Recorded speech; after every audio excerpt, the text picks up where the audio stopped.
Welcome back to my ultimate Crash Bandicoot review series, where I'll be taking a second look at every Crash game, except in this case it's the first look. Yeah, for some reason when I was doing all my Crash reviews, I never did a video about Crash Nitro Kart, which is odd because I played it a ton growing up. I loved it when I was younger, so it was a bit of a shock to me when I grew up and found out that a lot of people thought it was crap. Though it all made sense when I went back and played the original Crash Team Racing. I didn't get a chance to play it growing up because I was born the same year that this game came out, and we only had a PS1 for a few years until my dad sold it and got the Xbox. Now I know what you might be thinking, oh my god, he sold the PS1 and got an Xbox instead? I'm actually happy that he did that, because if he didn't, I wouldn't have grown up with Halo, which is my favorite video game franchise of all time. I have very faint memories of using the Wumpa Bazooka in Crash Warped and the pinball game in Crash Bash, but that's about it for the PS1. Fortunately, all the games after Crash Bash were multi-platform, so I was able to continue playing the series, and out of the three main Crash Bandicoot racing games, Nitro Kart was the one that I played first. So why do people dislike this game? Well, simply put, Crash Team Racing is really good. Like, best kart racer of all time good. CNK had a lot to live up to, and it was going to be extremely tough to meet CTR in terms of quality, let alone beat it. Most people will agree, even fans of the game, that it didn't even come close. But that doesn't automatically make it a bad game, so let's find out whether or not Crash Nitro Kart deserves the hate that it gets. First thing you're greeted with when booting up the game is a cutscene that takes place on Earth at the Bandicoot house. Everyone's just chilling when all of a sudden, abduction. Meanwhile, Cortex and his goons are thinking of new ways to achieve world domination when they also get abducted by the mysterious white light. Crash opens the door and finds himself in the middle of a coliseum in an entirely different galaxy. The two sides meet up to find out what's going on and are greeted by Emperor Velo the 27th, the ruler of the galaxy they're in. Basically, Velo heard about how good they are at racing and thought they'd provide some good entertainment for his minions. So he makes them a deal. If the two teams can beat the galactic champion, they earn their freedom. If they refuse to race, then Velo destroys Earth. Not many options here. I've got to say, I like this story setup more than CTR's. Overall, they're quite similar because what it really comes down to is Green Man destroys planet if no race. But here you're in this coliseum facing champions from other planets and it feels grand. Now if you haven't played this game but you have played CTR, then you'll be familiar with the adventure mode progression here. You race on 3 tracks to face a boss, beat the boss and get the key to the next world, do that in 4 different worlds, and you can face the galactic champion himself, Velo. Yeah, I wasn't kidding when I said it follows the exact same formula as CTR. Even the first race, Inferno Island, is a copy of Crash Cove, which is a nice little callback, but the thing is, there's only 3 tracks per world here instead of 4. Plus it had only been 4 years since CTR, so did we really need a Crash Cove reference? However, there are some nice changes, like having the option to play as Team Bandicoot and Team Cortex in Adventure Mode, which have 2 completely different sets of cutscenes. Perhaps the biggest change with Crash Nitro Kart's gameplay was its anti-gravity sections. It's a really cool idea, I'm sure Mario Kart 8 would agree, but unfortunately they didn't pull it off perfectly. Don't get me wrong, it works, but more often than not you'll find yourself slowing right down when you drive through these sections of the track. Mainly the parts where the track curves. Even if you drift boost through them, you'll still notice a bit of slowdown. I do like that anti-gravity though, because the rest of the game is so similar to CTR, it needed something to make it a bit more unique. It creates some really cool track designs as well, like Out of Time. Not only does it look cool, but you actually get to drive around the clock. It's a really cool idea that they just didn't pull off as well as they probably wanted to. Overall though, the tracks are pretty solid here. They're fun to race on and they're memorable. Each one had something that made it stand out, which is something I felt none of the tracks in Crash Tag Team Racing had. Deep Sea Driving has this tube section with spinning fans, Tiny Temple has the alternating fire, Barren Ruins has the walking robots and the giant boulder that you can activate, Out of Time has the clock and the worms that gobble you up if you get too close, Android Alley has the train that you have to watch out for, otherwise you'll get flattened, Electron Avenue is Electron Avenue. The tracks are brilliant here,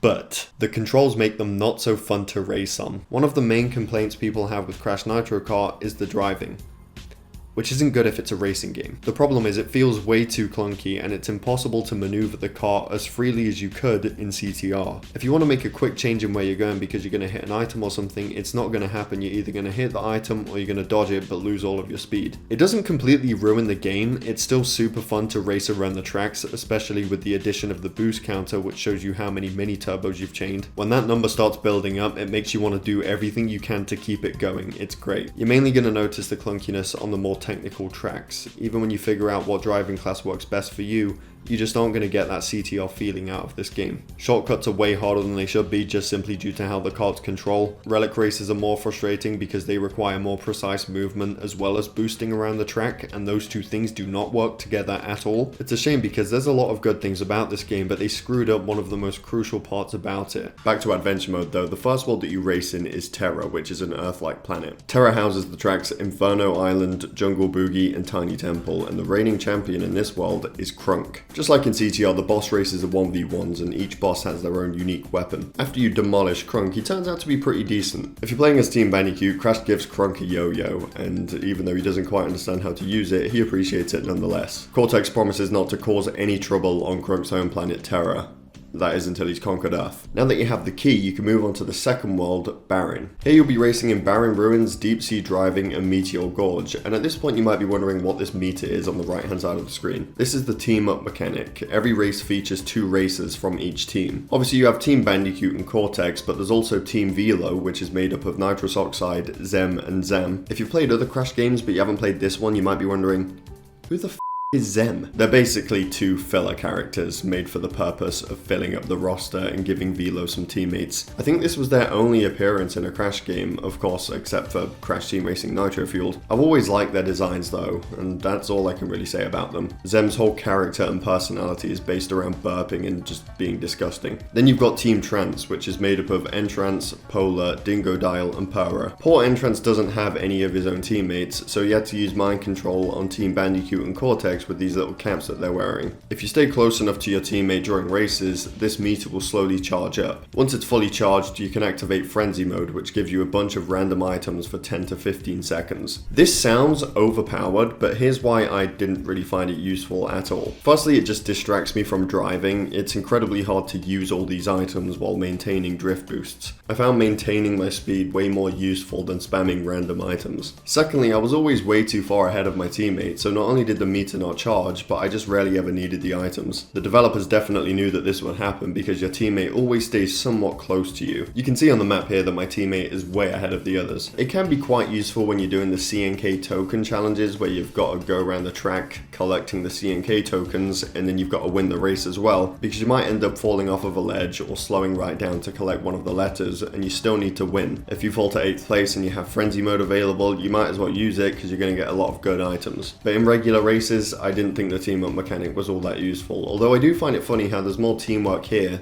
than in Crash Team Racing. Once you're done in Barren Ruins, you'll be facing Nash. I would tell you what his unique weapon is, but I was ahead of him the whole time. Nash isn't a good sport about losing. He just screams at the Bandicoots until Coco hacks his brain and makes him fall asleep. He demands Cortex give him his key back, but Velo tells him to piss off, which he does. Now it's time for Phenomena. This world features the tracks Out of Time, Clockwork Wumpa, and Thunderstruck, aka FPS Drop. Alright, I can't go any longer without mentioning how good the soundtrack for this game is.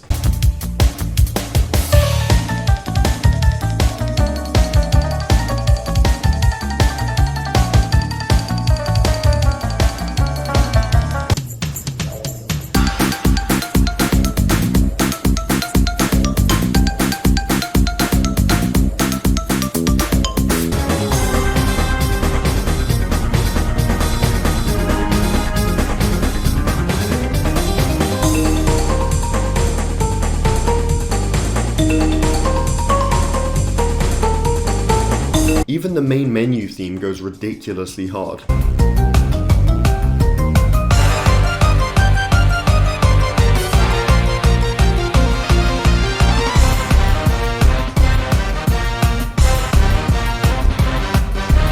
This game has some fantastic highlights and the soundtrack is one of its best. When you win all 3 races in Phenomena, you can face— No! You are racing today! Now do it!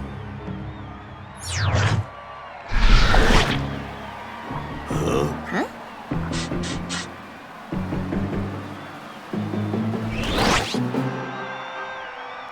Ooh, a race! Count me in! That's right, 2 bosses at once, although it doesn't make much of a difference. You overtake them at the beginning and you don't see them again until the end. I love Norm, he's kind of an adorable character until whatever the fuck this happens. Big Norm is a bit mean before the race, but after his inevitable defeat, he's pretty nice about it and compliments the Bandicoots. He compliments Team Cortex too, but Cortex calls him a filthy clown and Norm just absolutely annihilates him. Where do you get off calling me a clown, with your big head and your stupid springy hair? With Norm defeated, it's time to enter Techne, the final world. Techne includes the tracks Android Alley, Assembly Lane, and Electron Avenue. 3 tracks worthy of being the final races in the game, except for Assembly Lane maybe. Though I always thought Electron Avenue would have been used as the boss race in this world, but it's actually Android Alley. You face the clean freak Geary, who races alongside the 2 cleaner bots you see going back and forth when you're playing the regular track. Geary uses cleaning based weapons that flatten you out, a bit like the train does. When you win, he's more bothered about cleaning the place than he is about losing. Now you have all 4 keys and you can face the galactic champion himself, Emperor Velo the 27th. The Colosseum transforms into a completely new track called Hyperspaceway, and this is one hell of a final track. The music here as well, it's just perfect. This is probably as hard as Adventure Mode gets, and not really for the correct reasons. The shortcut is something you really need to do, otherwise you're gonna have a hard time winning, but it's really hard to pull off because of the clunkiness of the controls. As far as I know, Velo doesn't have any unique weapons, which makes him more frustrating. He shoots rockets at you, he leaves loads of electric orbs behind, he shoots bowling bombs when you're behind him. When I was younger, I could not beat him.